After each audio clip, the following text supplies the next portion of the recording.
All right. So now we're sharing.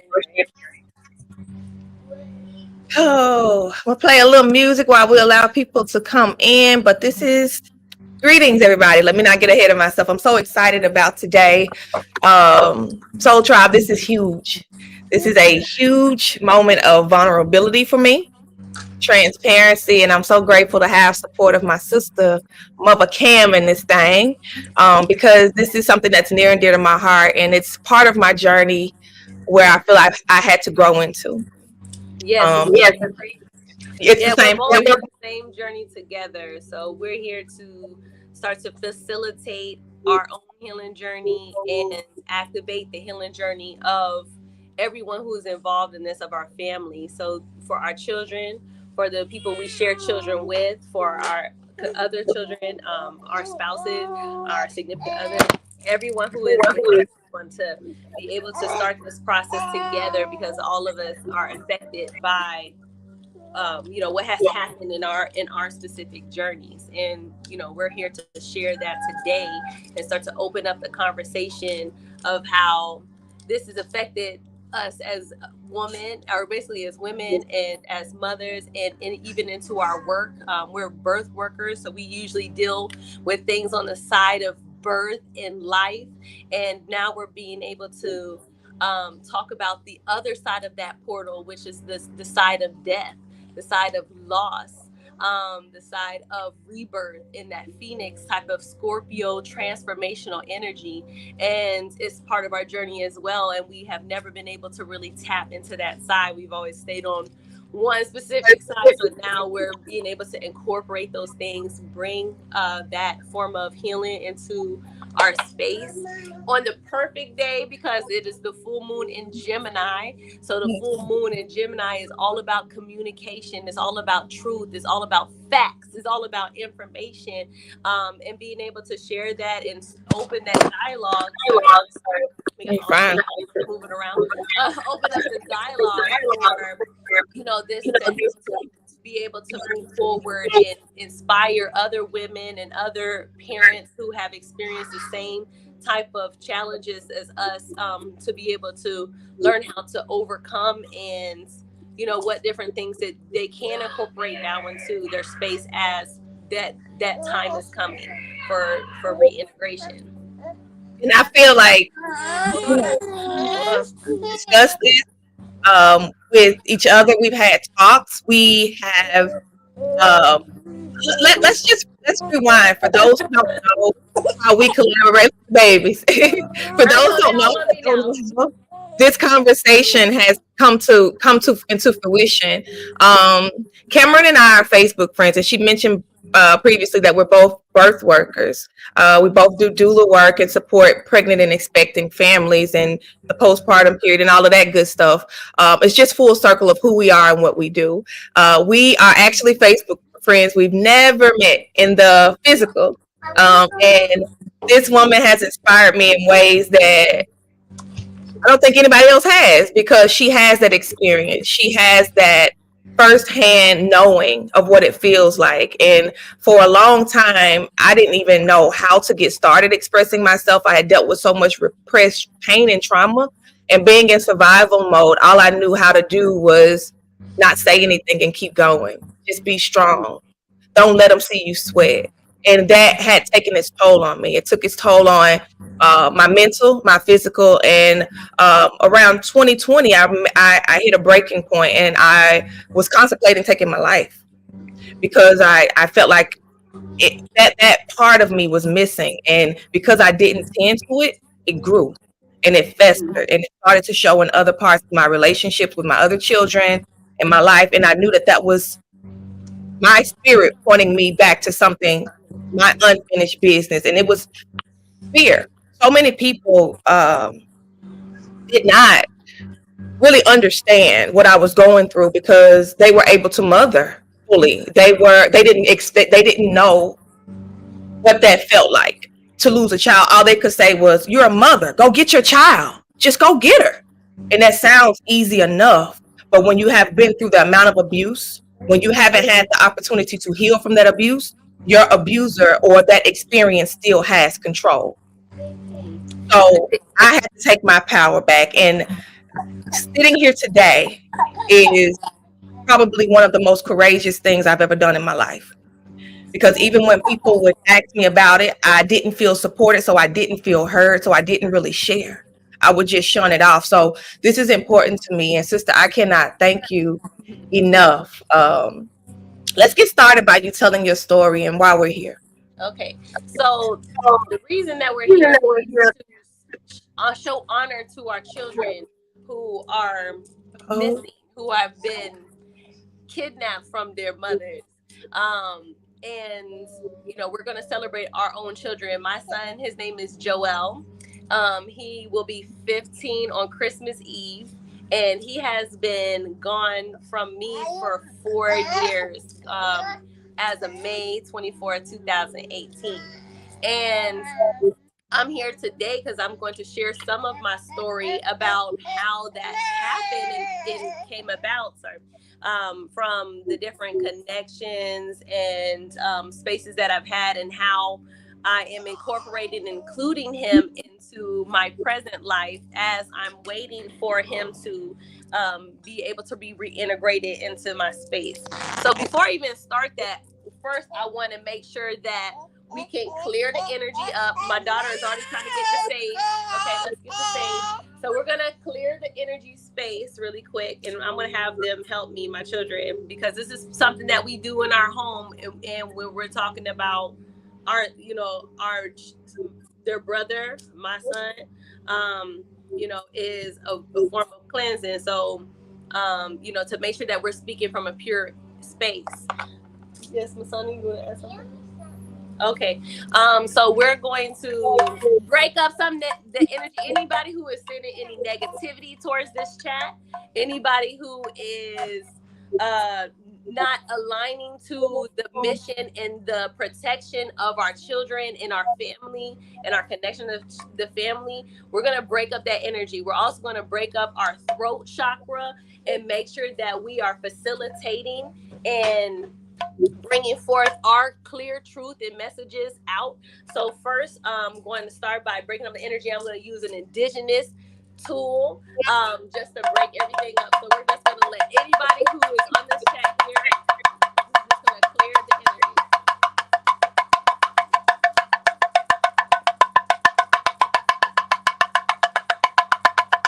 And this is for cleansing, this is for healing, this is for breaking up, and so we can speak our truth clearly. yes. Any barriers, anything that has tried to connect to us that's not meant to be, I share. any curses that were spoken on us, any curses that have been spoken on our children, on our generation, we're going to break all that energy out of our aura space, out of us all right now. So we're going to use this for that.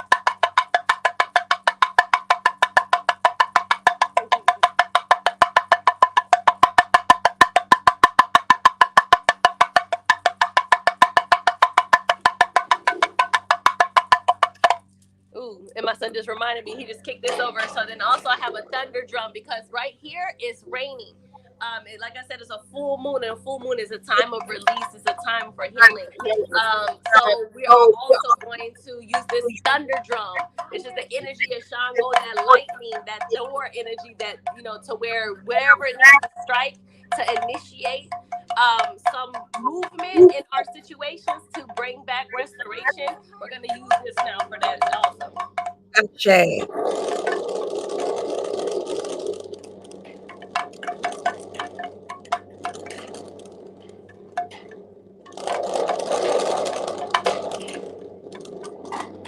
All right.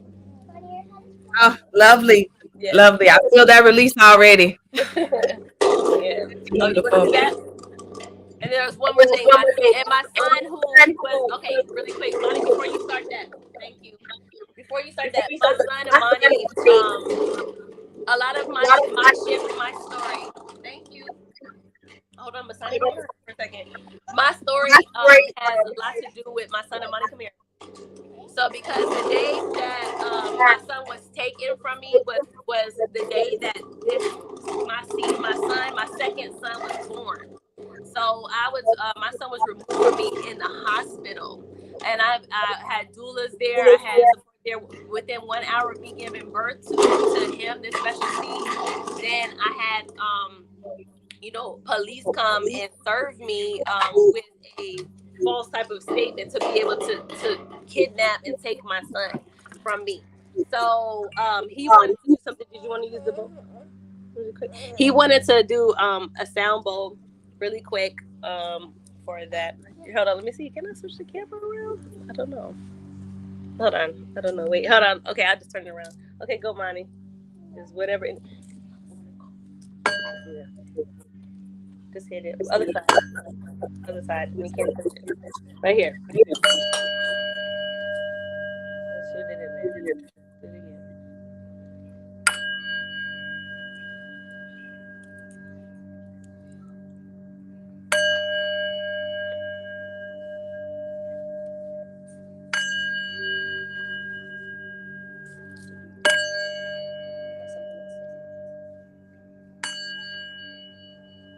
know when you're done. Thank you. All right. Gratitude. Thank you. Thank you so much. So, That's really beautiful, and it really shows how you've incorporated these healing practices into your entire home, and I really feel like that's vital. And with that being said, I know that you mentioned that, just to repeat for those who don't know, her son that we are speaking of today was taken from her while an hour after she had given birth in the hospital. yeah. Um, And I'm gonna so share a little bit more with that. So please. during that past year, while during my pregnancy with my second son, which is my third child, I was going through a custody battle with my children's father because I chose to homeschool and choose alternative forms of medicine and healing for our child. Um, the father of my children did not agree with that, and our history of just to share a little bit of that was we had a lot of domestic violence in our past. He was very abusive and controlling. He tried to kill me several times. He's diagnosed bipolar. His whole family is bipolar.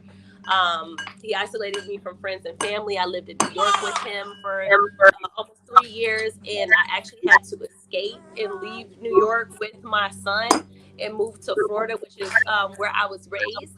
And within that time, I still allowed him to have, communication once we separated, and visitation with our son at any time that he wanted. I gave him free reign to his son where he could call him at any time. My son had his own phone to speak directly with his father.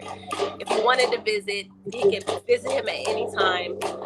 However, with post separation abuse, legal abuse, narcissistic tactics, he was able to weaponize the justice system against me as I was while I was pregnant, while I was in a vulnerable state. Um, and he was able to win against me in court. I didn't have legal representation, at the time when I went to our actual trial, and I lost 1 week before I gave birth. And the next week there was police that came, and he was able to utilize my family.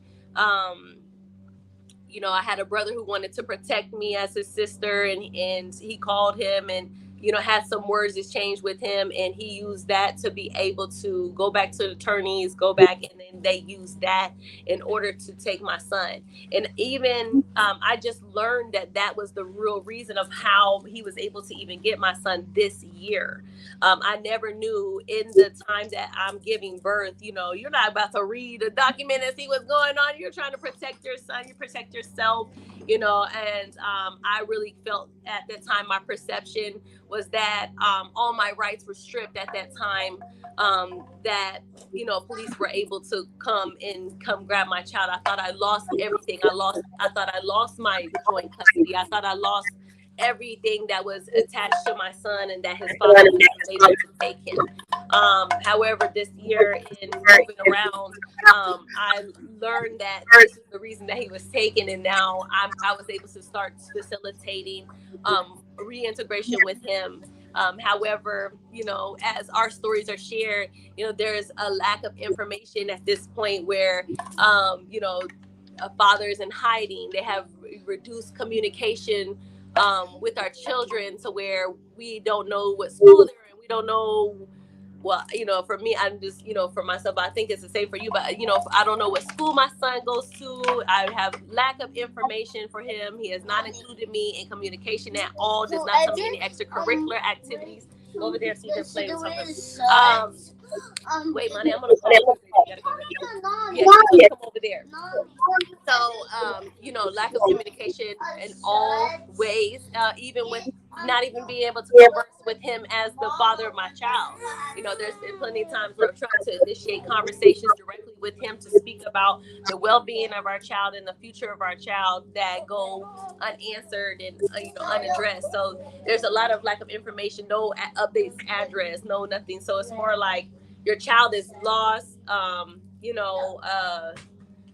And it feels helpless because my situation, my children's father and my child lives in another state, so it makes it a lot more difficult to locate and try to find him.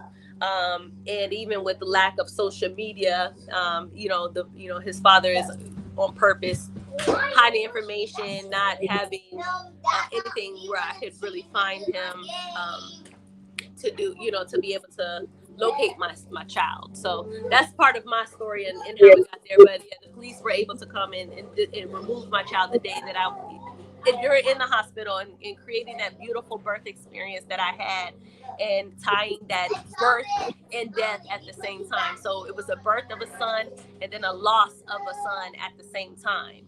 Let me touch on that with the loss of the son. I think that people, I think they underestimate the grieving process of an absent child. So expound on what you mean. Just kind of explain how you consider you not being present in your son's life, your son being literally taken from you while you're in such a vulnerable state. You had just given birth, wide Yeah, open, for I mean, something that was truly out of your there are control. it's a forceful separation. So it's not something that you planned. You know what I'm saying? If there's planned things saying you, as guys, you guys have to take that in the room so I can be able to do this.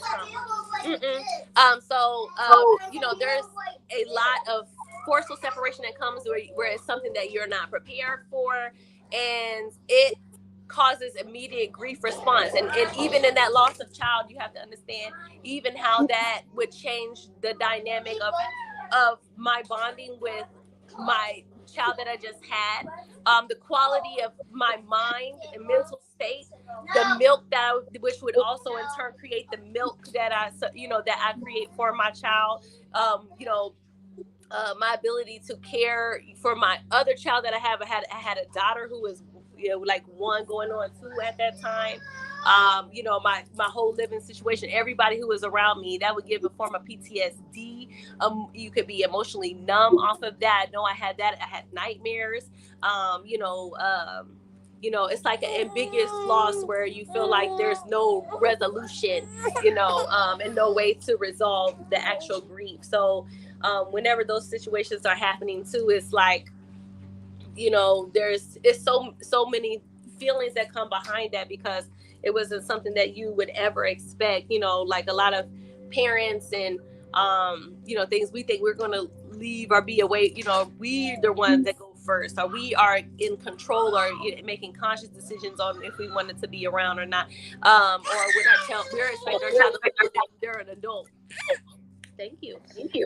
So whenever that happens to where it's removed, especially before a specific timing, while these children are still in, as children, basically, in the state where they still need nurturing and care and support from their mother, then there's automatic wounding. And then also understanding what our child is going to have to go through, understanding the type of person, that they're connected with, and just knowing that even from this day, my son is receiving the similar oppression that I had to experience in my abusive relationship is hurtful to me as a parent, without being able to protect my son, without being able to intercede and help him in his healing journey, especially when we work in the form of healing. I wore orange today. This is sacral chakra. This is the womb, the energy of the womb, the energy of the creator. And I was able to continue to create things, and then but having no resolution for that is very difficult, as a creator, as a mother. And of course it will affect all relationships that you have, and all, and it could affect the relationship that you have with the other people you share children with. Now, how will you treat them when you treat them in response to the pain that you experience with the child that you lost? Like, you may be paranoid now. You don't trust, like, you don't want to give them access. You don't want to share certain things. You maybe don't want to give them that full reign and full access as a father that they deserve. Because, like, what if they take advantage of that and mistreat that and abuse that? So it's very interesting, kind of like certain things that I went through during that time, because it was a breakdown. In how you said, it felt like you wanted to take your own life. I didn't necessarily get there, because I knew that I had I had my other children, but it felt like I was dead inside already. It already felt like I had taken my life, and it took a lot of me empowering myself, and start to focus on what I wanted to create, and that stability on making sure that there would be no reason for the court system to fail me again, as an empowering to be able to. What's the matter? Yes. That's Kaya.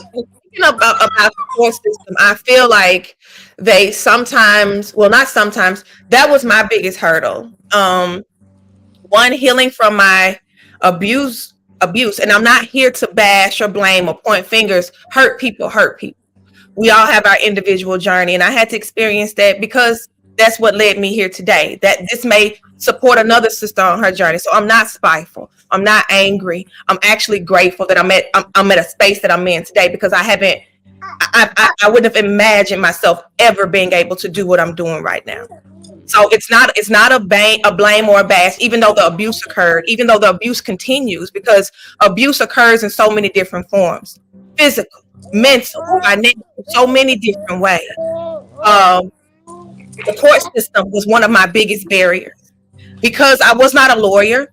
I did not know how to talk legal jargon, because I did not have the money to fight in family court. If you know anything about family court, it's very expensive. They told me my retainer was $2,500. I was a nursing student at the time. I didn't even have a job. So I went in by myself. And how they tore me apart. This man is a professional who was trained to do that, to make the person that was on the other side. One moment, baby. Can you go ask Terry to help you? Thank you. He had someone professionally trained to make me look horrible. I maybe uttered 4 or 5 sentences in my defense before I was completely shut down. Completely. I did not have the money. I did not have the support. So therefore, I was granted joint custody. That really wasn't even honored in the court system, because he then took my child and allowed me to see her when he chose.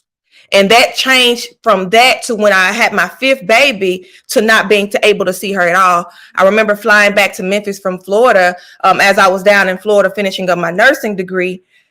Christmas, my family and I, my husband and my newborn son, we were so excited to reunite and to, share this experience with her and share, this newfound, we're together again. And my calls were unanswered. Days later, I was greeted with messages of how I wasn't good enough to see her. She doesn't want to see you. She never asked about you. And although he had his feelings about me, I still had my rights, and he didn't honor that. And I was too weak at the time. And I say weak as not saying that I, not being a punk, but I was beaten down so much that I didn't even have the strength to conjure up to even fight him back because I didn't see how I could win. But now I know, telling my story, walking in my truth, and knowing that that was an experience that I went through, but I overcame and I'm still here, allows me to continue to tell my story. That is the healing. And aside from that, while I'm healing myself, I'm also sending love to him. Because for someone to do that, every child deserves to know their mother's love.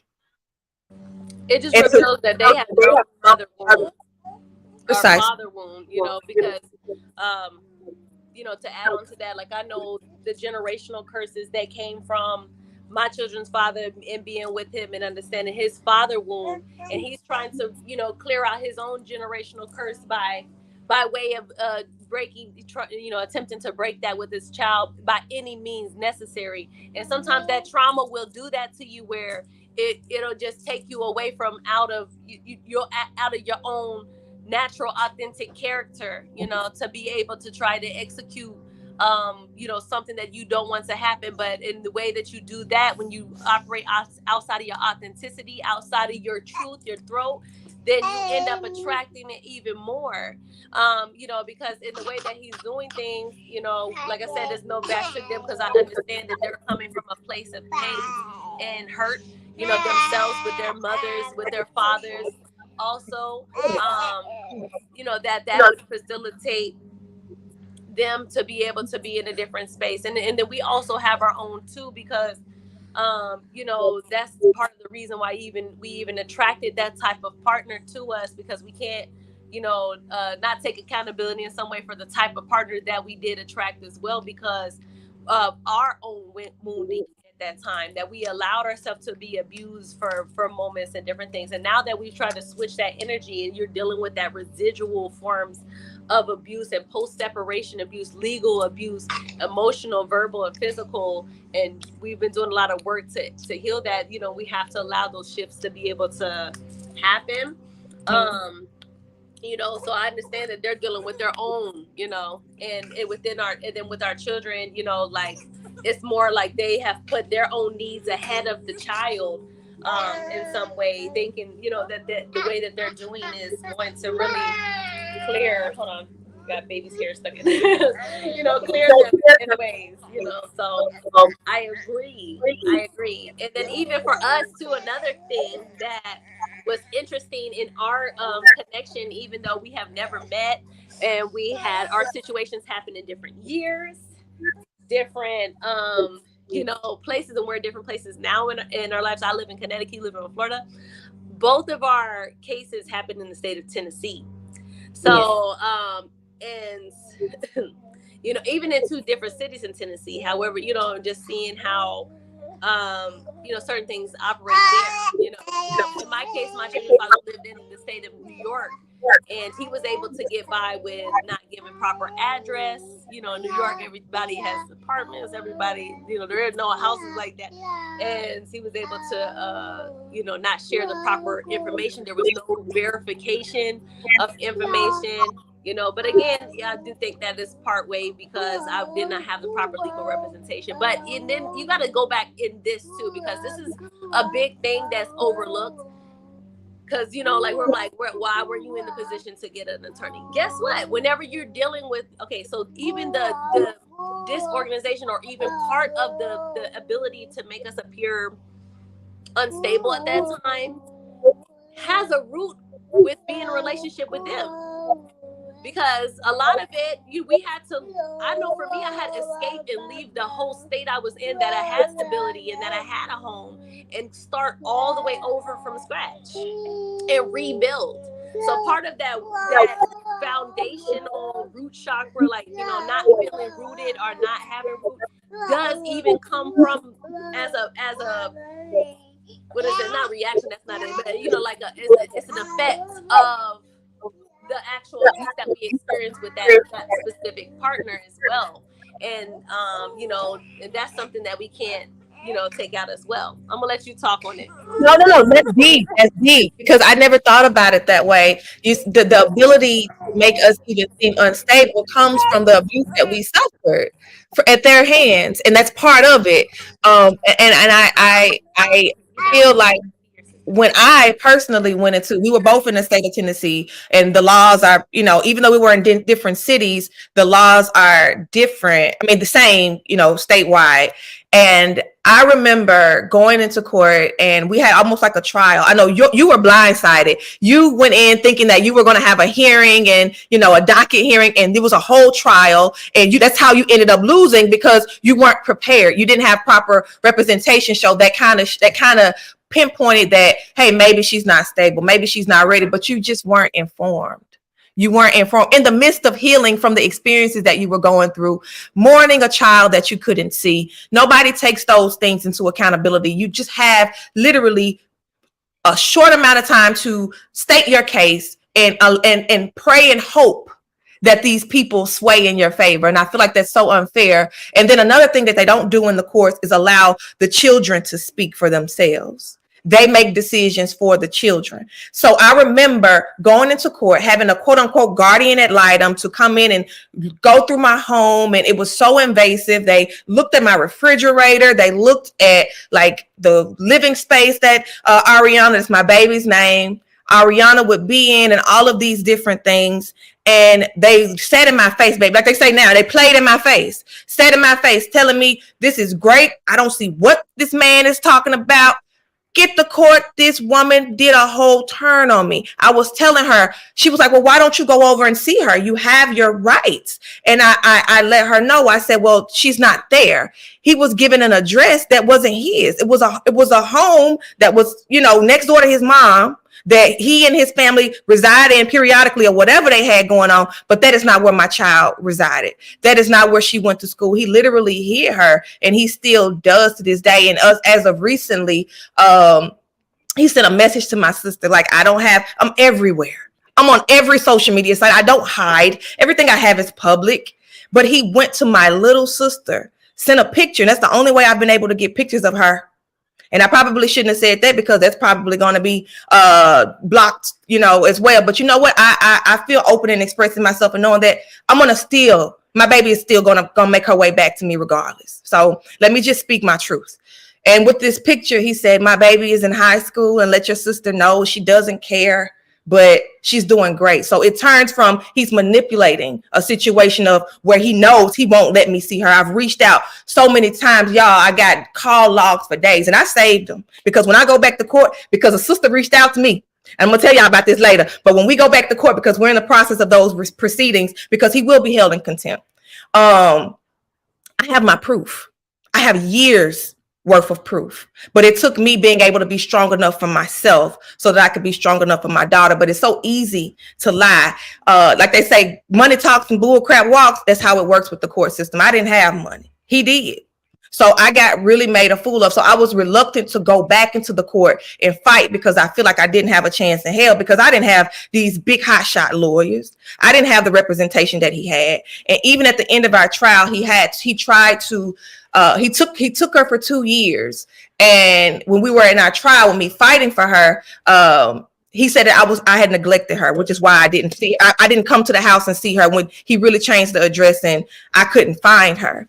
And when I was about to lose, y'all, they were literally going to take all of my rights from me, strip everything from me. And I was a registered nurse. So if I had got my rights stripped, I wouldn't have been able to practice if I had been found dependent neglect, even though it was never true. It was unfounded. He knew the truth, and some miracle. Right as the judge was getting ready to give the ruling, he stood up and said, I want to dismiss this.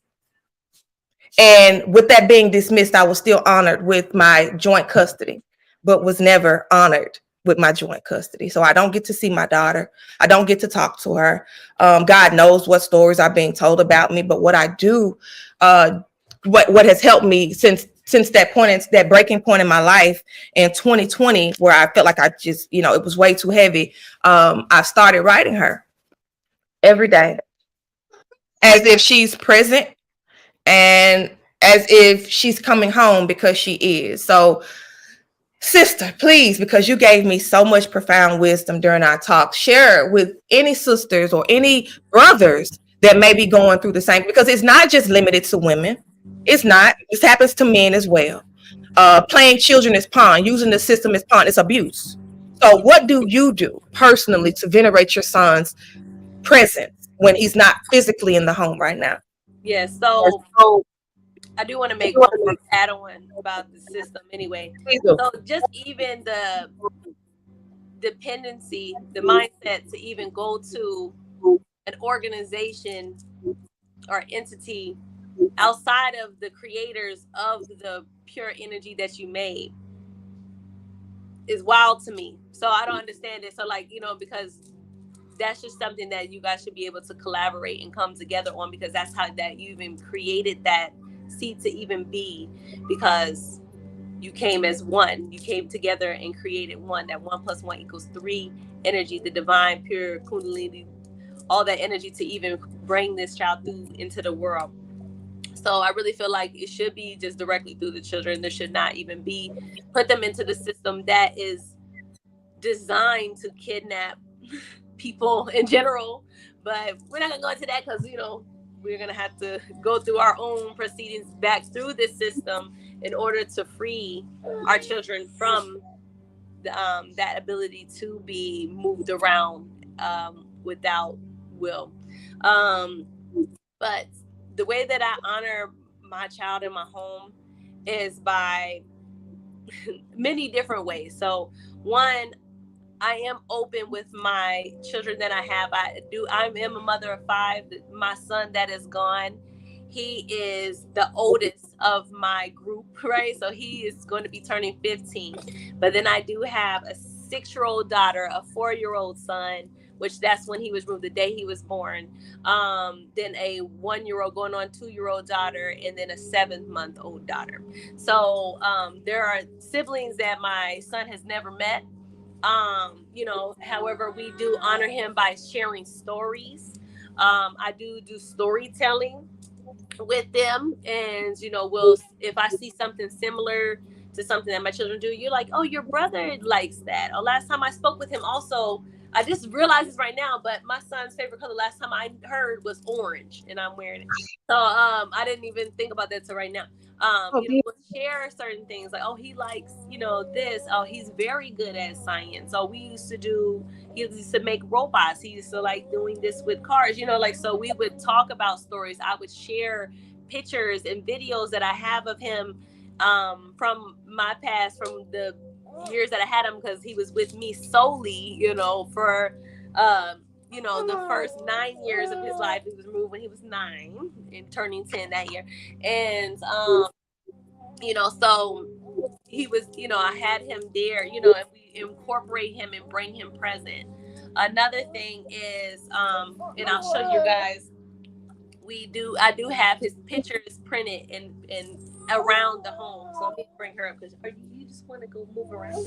Okay, so we also create for him as well. So let me go and show you guys a few things. So hold on. So we have his pictures several places throughout our home. So like here, and I put crystals there. We have, candles always lit for him. There's another space in my room, right? Um, I have him on this wall here. Now this is the picture that fell when me and you were talking on the phone, and it broke it. But I have this angel, like, this was given to me, but it says, angels are always near to those who are grieving, to whisper to them that their loved ones are safe in the hands of God. And it is something that was given to me just as a random gift, but I felt that that was meant for my son. Also, I have a picture of me and my son and his siblings while I was pregnant with my daughter. The last time that we seen him, which was around his birthday in 2020, my children draw like pictures for him, and write letters to him. We have more things here. We create things like gree bags. I'll show you this if I can. I know I got the baby in my hand. Let me see if I can set her down really quick. Hold on. So I can show you. Also, create things based off whatever I know about him. Whenever I speak to him, I ask him questions about his interests. Like I said, but I haven't spoke with him. I spoke with him one time this year. here. Talk about that because it's part of this healing and this reintegration. and twice last year. But okay, so I made him like t-shirts right here of his favorite character. I tie-dyed them myself. I put his character on there and create. So we're very artistic. So we like to paint, we like to do a lot of things. I also, for me, I include him. I make vision board. I don't know if it'll show it, but vision board. I have my son on my vision board. I have notes. Last note he wrote me whenever he was like 10, like, so I have things of him in my home uh to help me, to bring him in that space, to help him be visualized in my space. Another thing is, when I do a meditation now, or I'll just say, give an example. I was growing my hair out, and the day that I lost him, so that was going to be an honor, like, for my son, like, as far as, like, I'm growing my hair, and your hair is an antenna, is a connection, for the sun. It gives you energy, which I needed all that to even get through this, to be able to have this space for my son. Is I needed that. I couldn't cut my hair. That would take a lot of my energy out that I needed to, in order to rebuild and to get to a new space. So I started getting triggered by my hair. You guys go down. I started getting triggered by my hair, by the length of time it was representing time. The length that my hair was the length of time that my son was gone from me. So I cut my hair off, and I said, energetically, I am, yes, you can. I am going to cut the time short. And now I'm going to make this, if this is representing time, my hair is representing time. Now, there is no more time between us. There is no more time that I'm going to have to continue to wait for my son to arrive. Right? So, I was using time, my hair representing time as something. But when I went and got my hair cut, which this is what helped me to get to a space of including my son even on another level in the home, was that they gave me, I went to like a wrong type of barber, and they like cut my hair like a dude. Okay, so like, but in my head, the way, the last pictures that I have of my son, he has the same haircut that they gave to me, and my son favors me a lot. So when I started when I would be in the mirror and I'm walking past mirrors in my home, I would have a glance of my son instead of me. So it would look like my son, and I have to like double look, and I'm like, oh, that's me. But like, I'm like, oh, like, I got this haircut. But in my head, it was a message like, see your son there, see your son in your home. Start to visualize him in the space. So, even for the absent children, who are people who have absent children, fathers and mothers, visualize your child in your space. Can you see them there? Do you have space for them? I have a space for my son. He has things ready for him when he gets here. We don't need to bring nothing from his father. He has clothes here. He has he has everything he needs. He has a bed. He has his own space here. I incorporated, like, okay, I know he's different age from my other children, so he ain't gonna want to be all up under them. So he got his own space. Like, so we're ready for him to incorporate in the space. That's going to allow that manifestation to come, because we got to think about law of attraction. So law of attraction it starts as a thought, right? Thought, like, it's the mental, like, it's okay. What's your thought? Oh, I want my son, I want my child to be in my, I want them to be part of my life. I want them to be part of the siblings' life. I want to bring them back, so then how do you feel about that thought? Are you having doubts? Oh, it's not going to come. I don't, like, because it's going to affect your actions. Because if you don't feel within your heart, within that womb, that thought is going to manifest, then you're going to start acting on the feeling on your thought. So my actions now, I had to make sure that I had the thought and the feelings, and then, but there was doubt still, like, I don't know, I don't want to get this, and he's never going to show up or whatever, or we're never going to even get to that point. No, I'm going to bring that into manifest, because we're the creators of reality. We have so much power. We're the womb. We're the one who carried and created them to even be in this world. We are the co-creator. So without us they wouldn't even be here. So like we are able to shift and change and be we're the universe. We have the universal womb within us. So we are the divinity, so how can we bring that divinity? No, you cannot, not right now. How can we bring that divinity into our home, and how can we be creators in our home, and making that space for them? Because how did you have to do to in order for them in your pregnancy for them to be birthed? You had to create. There was a period that you didn't see it, that they were in your womb. You knew that they were going to end up being birthed into the space at one. You don't know the exact day, but you know that you're going to birth this seed. You know that you're going to have a birth experience. And it's going to be death to whatever life that you knew before, and it's a birth of a new experience and a new creation that's there. So you have to treat it again. This loss that we have, the loss that we're doing, we have to treat it like a pregnancy. We're incubating, we're nurturing ourselves and the environment that we're birthing into, and allowing that to manifest. So we have to align our actions as well. So then I said, okay, I'm gonna start visualizing my son here, and then I'm gonna feel like he's here. It's gonna feel like a space for him, and so then my actions are all gonna align. So like, let me make sure that I need to include my son in this decision that I'm making. Like I'm in Connecticut. My son, I moved up to Connecticut for my son. I don't want to be in Connecticut. Like, like Connecticut's cold right now. But I chose Connecticut because this is by my son. It's nearby. So I have to prepare. Preparation is never lost time.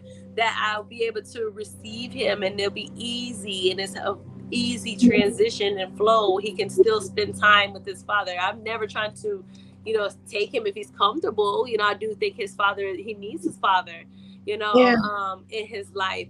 And, I do want his father to operate in a more inclusive way, to understand the same thing, that he also needs his mother in order to have this wholeness within himself. There are things that they gain from us and things that they gain from their father. So we're both beneficial in their life. I want them to be able to, hold on, I gotta find my to be able to, have that communication with us as well, and be part of this life here, and understand what they're supposed to learn from us. Yeah. So, what about you? So you said you have been writing letters every day. What ways have you started to incorporate Ariana into your life, or what would you like to now? Well, I learned so much from you from our conversations. Like I said, in the past, it was me more so wanting to suppress it because it was too painful to face. It was too painful to talk about her, even utter her name. I had like clothes and items from her that I, would just keep with me all the time. I mean, tiny, tiny T-shirts from she was like 3 or 4 that I just couldn't part with because that was just the last memories, physical things that connected me to her. I still have those items. I hadn't done anything with them up until speaking with you. I primarily journal. I talk to her every day. I look at myself in the mirror, and when I was sharing pictures with you yesterday, you were saying that's all you. And she looks so much like me that I am her. She is me. So I get in the mirror and I talk to her as if I'm having a conversation. But I am working to really incorporate my other children into bringing her home. I remember her coming back to us after an extended amount of time of not seeing her. And she had been programmed to believe that her siblings weren't her brothers and sisters. So even if that's what's occurring on that side, I want them to have the space to open and embrace her and show her that we are family. We are connected. So involving my children and knowing that they have power to help me to bring her home. So really allowing it to be a family thing, almost like a ritual on a regular basis, daily, speaking of her, sharing memories. What if you could say anything to her if she was here right now? What would you say? If you could, do one activity that with her, what would you do? And that is that pure raw manifestation energy that's going to bring her back, because we are creating our reality like you spoke. So right now, my practices are very internal. I talk to her, I journal with her. I'm a very internal person when it comes to things like this, but I do realize now it's time to evolve on that journey. And it's time to get that out. So um the Gree bag, the altar space, it's in the works. It's in the works. Burn candles for her. Well, I burn candles for her weekly. Every cycle. I don't like to use the term week, but every cycle, every Friday, I burn a candle for her. Just, making a flame with my intention in saying that as this candle burns, it's bringing us closer together in the physical as well as the spiritual, and knowing that when we reunite, um, I'm ready. I'm ready and I'm prepared. So I'm still finding my way in practices that I'm going to incorporate, and I'm also taking feedback from what my children are giving, because they're so instrumental in my healing. Like even with my young children that I had two children after Ariana, and I was in a much better space. Um, I birthed differently with my first four children. I birthed with it wasn't really natural at all, and I had natural births with my last two, and it really changed the way that I mother. And I feel like I didn't have anything to prove to anyone as I was a capable mother. But after hearing someone tell me something for so long, it was like a mantra. I accepted it as truth, telling me that I wasn't good enough. I wasn't worthy of seeing her. She didn't value me. She didn't honor me. And I adapted it. Some part of my being accepted it as truth. And so I had to denounce that. And denouncing that and dispelling that was me mothering and showing that I was capable. And my last two children have really been instrumental on my healing journey, because it showed what they said I couldn't do, I'm doing. What they said I couldn't be, I am. And it's not to prove anyone wrong, but it was to instill that in myself, to know that I am.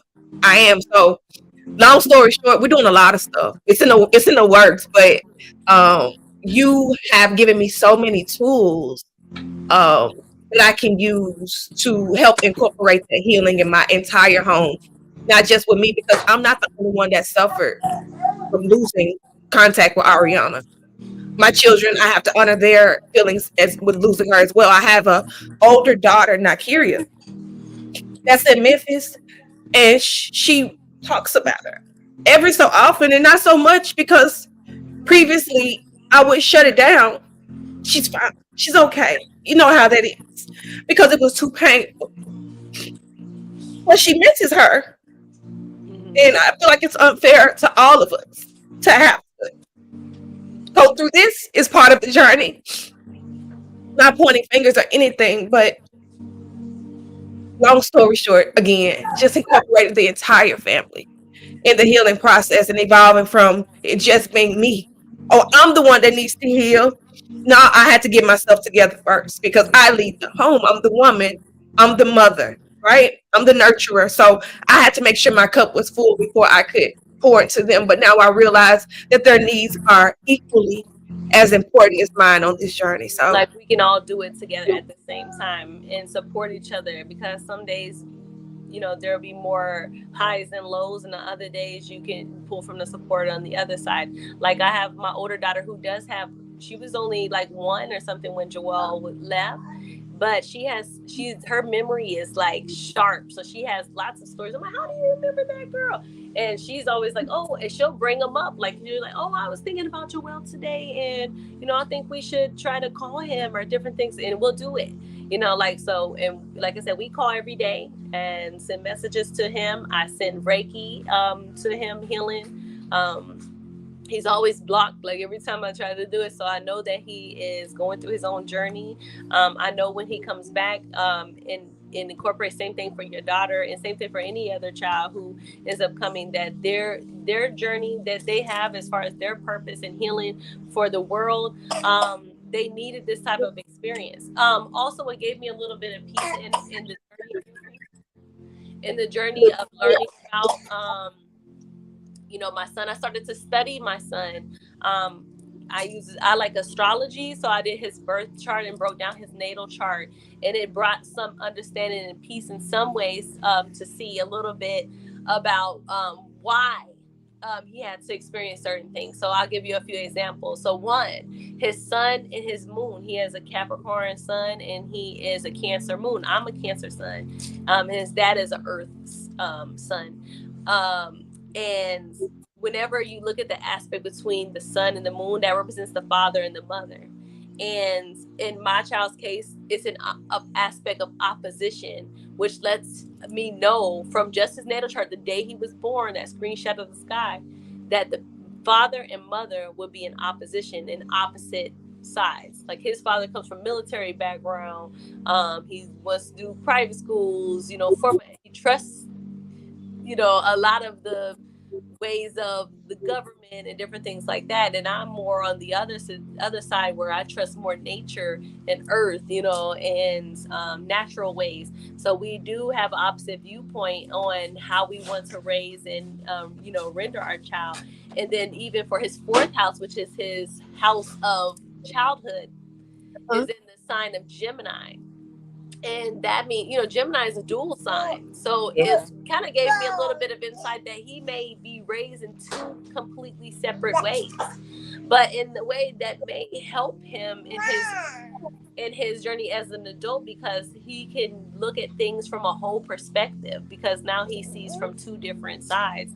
So starting to study, like, his birth chart a little bit more helped me to understand part of his journey and why he had to go through this specific incident is bigger than us.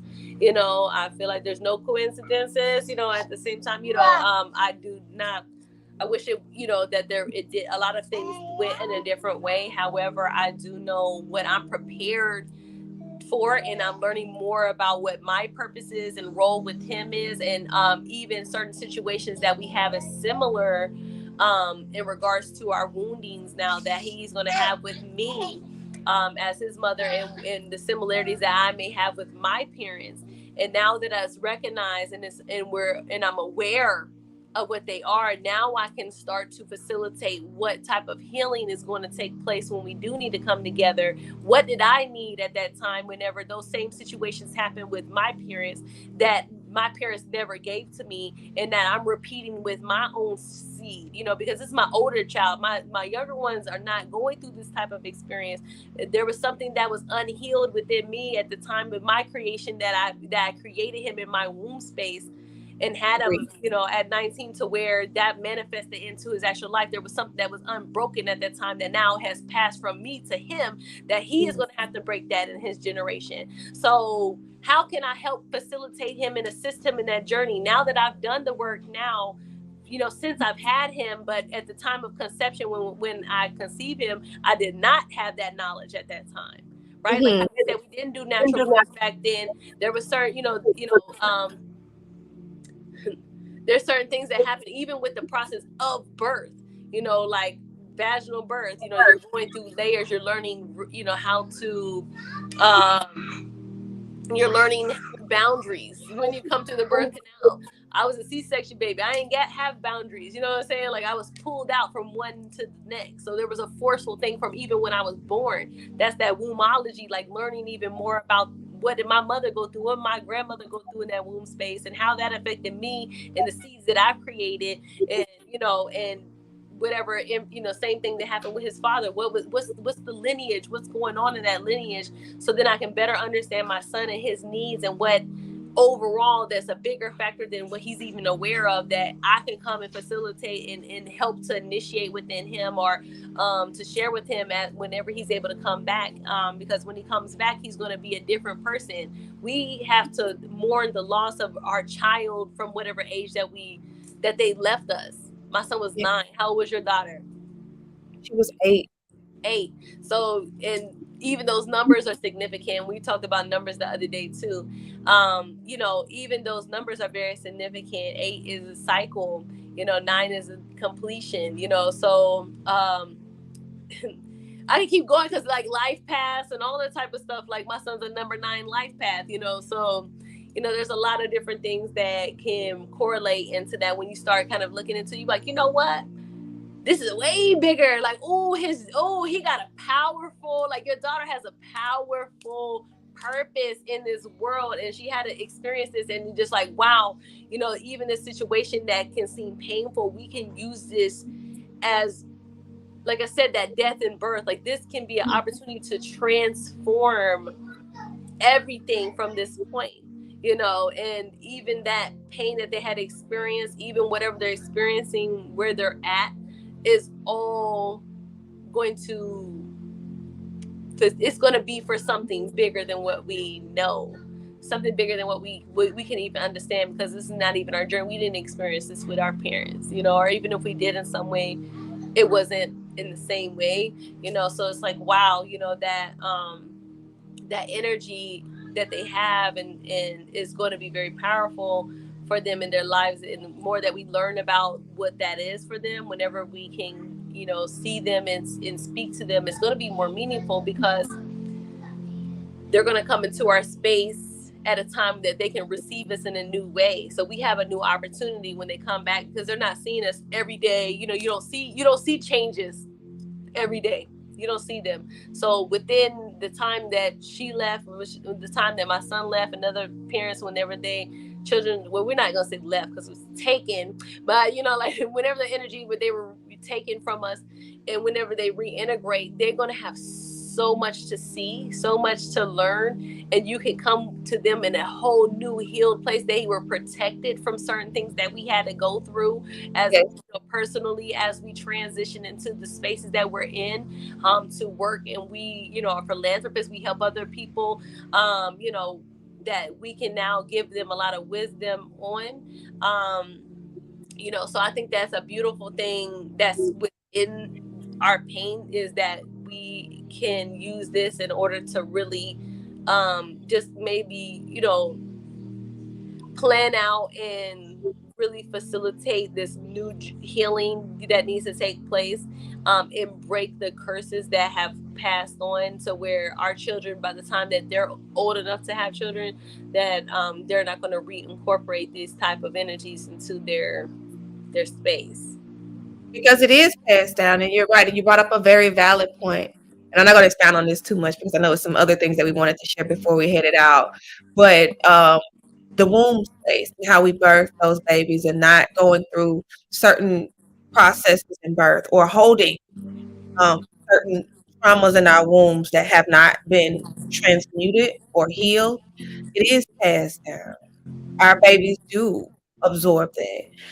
And I just really, really strongly believe that bigger than us. And that has really been my saving grace, really knowing that she has her own individual journey. I have my individual journey, and I'm a part of her journey. And this not internalizing everything that's going on, but knowing that it has purpose. Even us sitting here today talking about this, we don't know how many people we will touch. Even if it's just one, it could be what they needed to hear to keep going that day. So knowing that my pain has power, and those court proceedings were truly painful. And I say that to say we both were really humiliated in court. We both shared the Oh, experiences that's that for we sure. had. That's fact. Okay, because I I'm know. chewed up and spit out.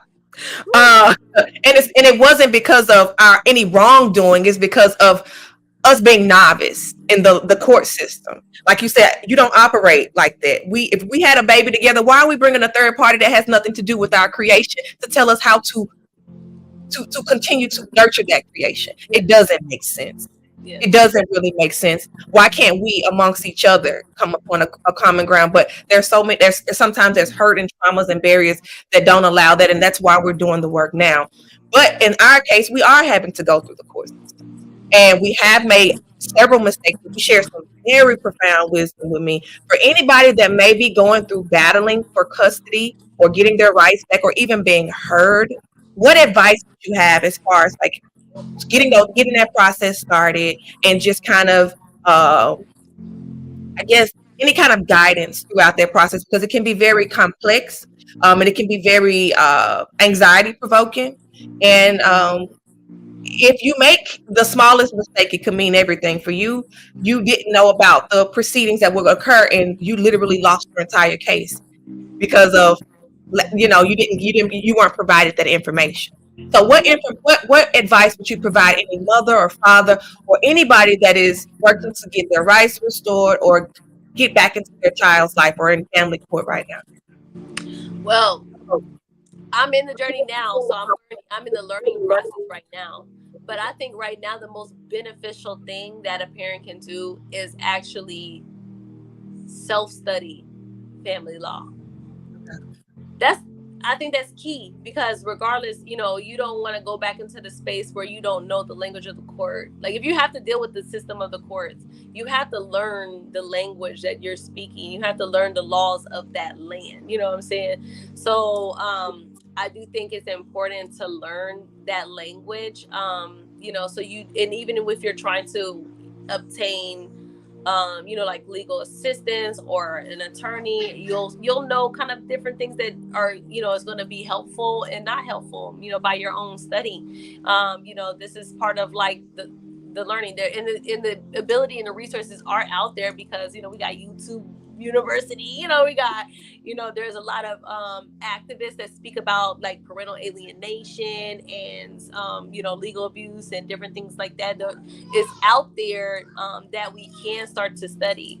I do know as far as like the initiation of the process can be tricky and depends on a lot of different things and the factors of the case. But I know, for example, like if you do have an order for joint custody, like for example, both of us do, and we do have our rights to see our children, but they're not being honored.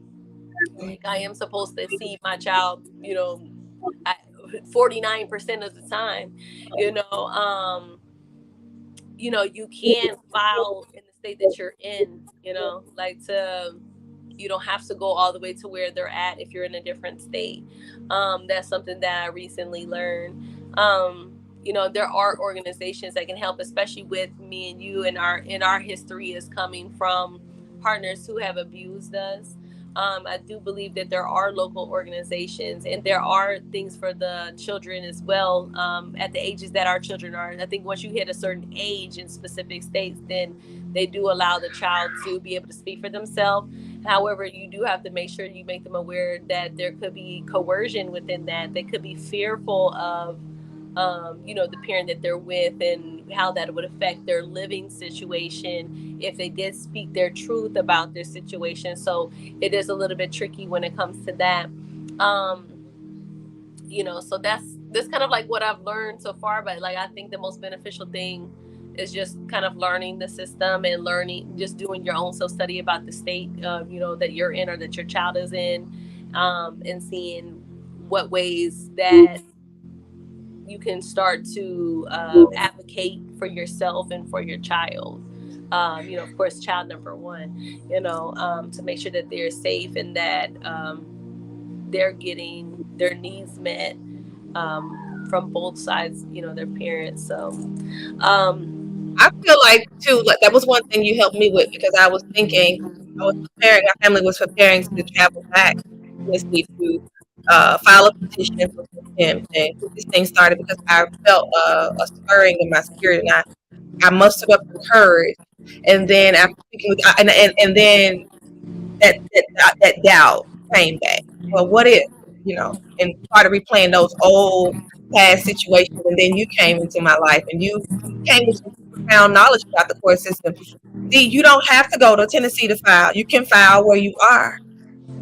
and And it's that's hurtful though. It's scary because the way that you were like the way that we were humiliated in court is very hard to say. I don't want to go until I know I have everything lined up. I want to spend and get the top attorney because I do not want to be embarrassed again. I do not want these false accusations to be able to move forward. I do not want them to come and I do not want to be misrepresented in any way.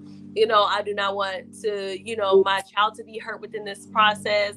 Like there's a lot that goes on to even say I will do this, like again, because it very much brings up into the present what you had to experience again. It's like you had to in order to make that, like, go file a petition.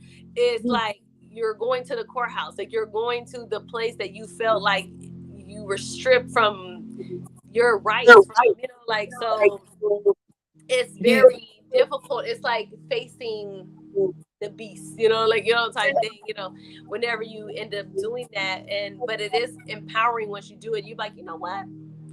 I already know, like, especially if you did some type of study and ahead of time, it's like, you know what, I have to do this. Like, this is the way that you it's initiation. And just understand that as long as you kind of have that mental, like I said, those thought and feelings aligned, like, I'm going to start this process, it's going to have this outcome, and you align that feeling, then all those actions and steps that you take is going to be towards that same goal, and then what you'll end up manifesting on earth is going to be exactly what your first original thought was. So you got to make sure that you're checking yourself along the way. You're like, I'm having fear that's coming, that's my feeling, and it's a residual energy, like what am I feeling, like, and how do I process that?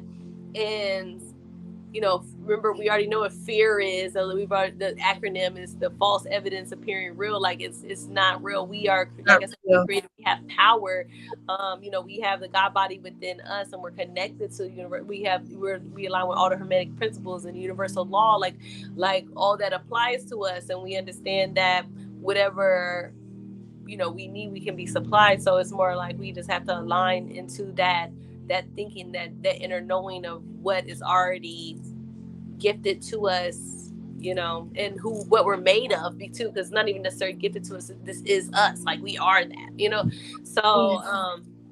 and understand that we can use that, and it's hard to talk, it is difficult to talk about, and I've been more open to talking about it recently within this year. Like I said, my son's been gone 4 years, so, and I'm just now this year being able to open and start talking about it, and to start, I've been integrated into my home with my children, but to talk about it outside of there, to talk about it to people that knew me and my son, that used to see me with my son every second, and then he just disappeared, and a lot of people, nobody asked questions, nobody asked, like, hey, where's your son? Nobody asked me, anything about my child. They just continue to see me with, my other children. And it's what's interesting, because it is something that people don't want to ask about or don't want to talk about with you. And it could feel like lack of support, like, what about you? We talked about our families, and the differences in the levels of support, and even just being able to talk about that amongst friends, family. It even, like, for mine, it's hard to talk about it with my older two children, their father. It was difficult for us to talk about that because he was present during that time, and that lack of protection as a man, to be able to give, we had to talk about that as well, because that was something that affected, even though he wasn't his father, but his role and inclusion in that situation was it was also hurtful into our actual personal relationship for a while as well. There was a lot of resentment towards a lot of family members that I had, and it took a long time to get to the place to even speak about it and speak about my son publicly. And it's hard to even say how to integrate him in the things that I was doing when I'm operating in birth and healing. I'm sharing my family and the way I homeschool, and I was doing that with my son. And it's more like, how can we integrate that? This feels like a void is there on, like, our presence, like how we share on our platforms as well. It's like, I got one, and I can't share them how I want to. I can't integrate and share my life how I really, really want to. But this is part of it. Like, we're sharing it now because we have to honor that part of ourselves that is experiencing the loss. And it is something that we can discuss, and break through. And then there are people, like I said, like, even like, I just realized I've known people who have gone through this system and gone through these type of experiences, and actually have overcame that system, and have reintegrated with their children. First of all, we're their mother for life. For life. This is only a inkling of time that we have on this earth with our children. We will always be their only mother. Like, just like their fathers are their only the father is the only father. We came together and created something pure. There's nothing else that could have came together to make that specific creation. So understanding that our child will come and look for us. They will want the unanswered questions to be answered. They will want that integration as well, especially with knowing that our children were close to us with by at the time that they were stripped from us, you know. So it's more like we understand like they're gonna want to find us, and we got to be like finding Dory and extend those seashells out. And that was another thing that I need to add on. I made everything public. If my son searched my name on any type of social media platform, on Google, whatever, he gonna find me. He gonna find me. He gonna find my address. He gonna find my name. Anything that's connected to me, you know, it's gonna be very easy. I know I can't really find him right now, but he can find me when he's ready. When he gets his voice, when he gets his strength, when he's coming into, you know, where he's connecting on this technology platform, because everything is now integrated into technology. There's going to be no way that that can be avoided. He's Yeah. going to find me, and I'm going to be right there ready, and I'll be ready to make that move to go and get him, you know. Ashe. Ashe. Yeah, So, so go ahead. no, I was going to say, because we're coming up on time, I wanted to just get any closing or last remarks from you. And then I also just wanted to provide you, and this is what you gave me, you shared this with me that you felt like would be a great practice for us. It's just to end the live with sharing, if our children were watching, what message would we want to share with them? And then following, we're going to share tomorrow's slideshow. Our outro is going to be a slideshow of our memories that we have with our children, just so we can give the audience a visual of our beautiful babies. And then knowing that, letting them know that they're still in our hearts and that Yes, we're we doing the are. work. Yes, we share some So let me truth. get my butt off of here. I'm gonna give you the stage, sis, and I'm gonna let you talk to your baby. Okay, so first, there's two things that I want to do. One, I do want to address healing and connection to my children's father. His name is Raphael. So, Raphael, if you're watching, I want to send you healing. I want to send you energy to just say, I want you to be clear and deal with the pain and experiences that you have had within your lifetime that has allowed you to be able to. Facilitate these type of things in order to try to protect Joel. I understand. I don't think that your motive is necessarily all the way to try to hurt. You know, I do think that you're trying to protect. So I do want to send you healing energy, so then you can operate from your truth and your authentic space, and you can be able to facilitate change within your life, within your home, within things that you're creating, and send you healing energy now. Joelle, I know that you're going to end up seeing this one day. Joelle, I want to tell you that I love you so much. You are so important to me. I have definitely think about you every day. I contact you. I've been trying to get there to you every day. I've made it to New York. I've been in front of your home. I've been to your home. I've written you letters. I've left letters. I've contacted every single family member. I want to let you know that I'm excited to see you and have you back into the space. I'm excited for you to spend time with me and get to know all the things that I've been doing and incorporating to prepare for you. I'm excited about the journey that we're going to go on together as far as healing, and what we're going to activate within each other. I am excited to support you in the goals and the different things that you're doing for your life and what you're wanting to explore in your journey. And I'm just so happy that you are safe. um, I want to send you some healing right now. I'm going to hold on. Sister wants to come into this as well.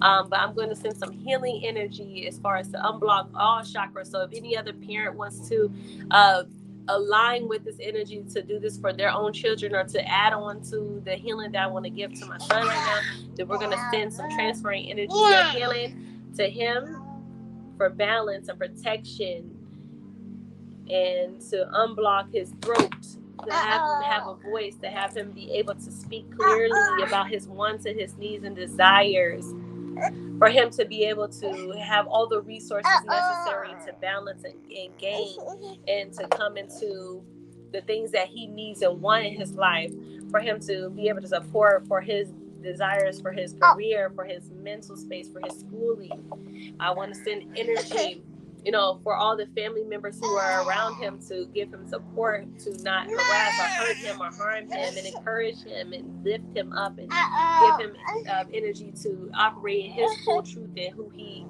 is at his core, to give him emotional intelligence and balance, as a man in this world, and to come from a healed space whenever he speaks and acts.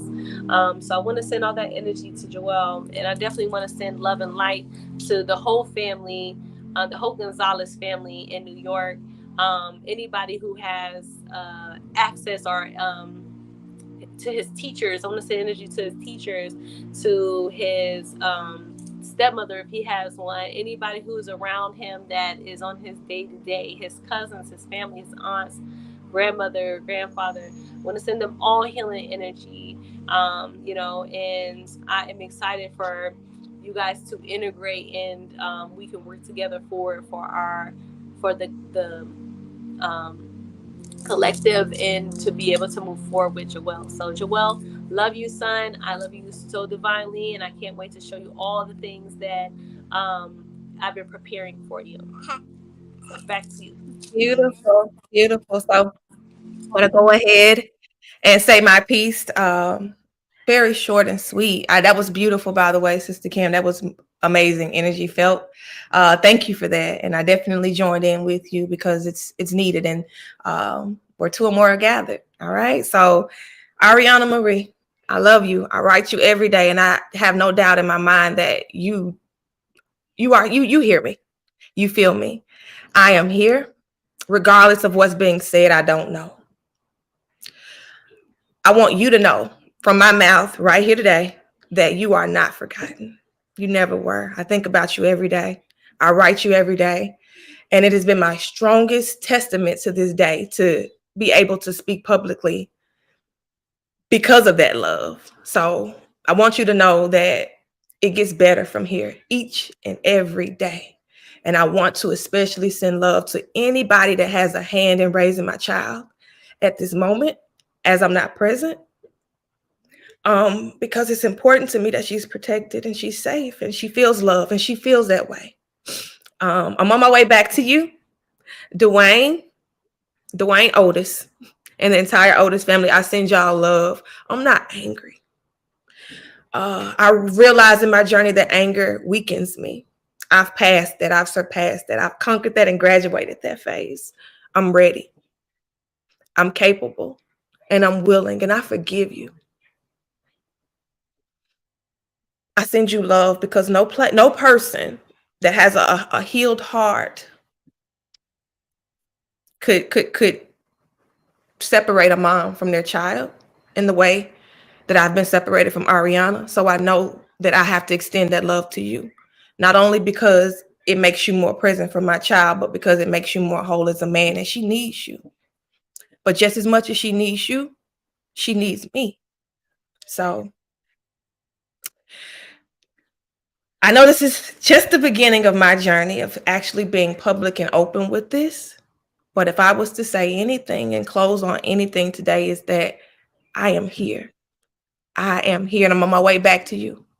And in the meantime, while we're doing this court proceedings and all of that, you can find me. My number's everywhere. I'm all over social media. I'm not able to contact you through your dad. I don't have his number. I'm not able to contact him through social media or any other things, but I do get your pictures through your aunts, and I'm grateful. And I cherish and I value those until you get back to me. But just know, your mama ain't ever forgot about you. And I wasn't present because I didn't love you. I just had to be strong enough for myself so that I can be strong enough for you. And I'm there. Baby, I have arrived. That was so beautiful. Thank you. And I align with everything you said.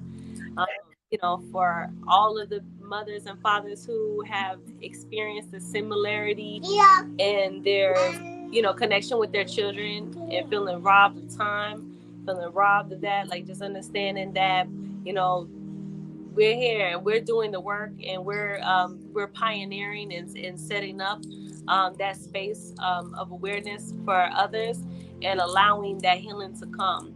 You know, that's definitely going to be here. Like we said, like we definitely want to send healing to the people who are there with our children, especially the person who actually facilitated and created this, situation. And we definitely want to send healing to them, to the men who we share children with, because it's very important. We definitely need to align. Everyone needs to send that energy, because there is no hate here, there is no anger.